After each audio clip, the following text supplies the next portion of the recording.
tada Neptūno komandos naujokas Aurelijus Žukauskas. Čia buvo praeitą vasarą turbūt jau taip stipriai pradėjau augti. O kaip krepšinis, nuo kada pradėjai treniruotis? Anksčiau lankiau, paskui buvo biškai metas, dabar jau pastoju jau lankau. Ar paliksi Klaipėdą? Tai žinoma, nepaliksiu Klaipėdą. Jau siūlė čia, bet aš geriau Klaipėdai lošiu, pakol kas. Malonu tai girdėti, tai buvo aukščiausias klaipėdietis 2,15 m, 19-metis krepšininkas Aurelijus Žukauskas. O tikrai 15, tiek daug prabėgo, taip greitai, net nepajutau.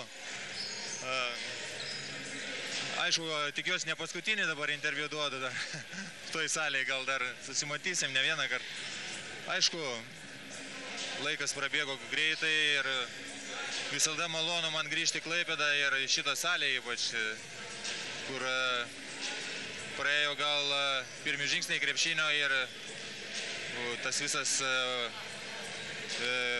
pirmutinis kelias į Žalgirį ir aišku, tikrai labai malonu grįžti į Klaipėdą, man tai tikrai.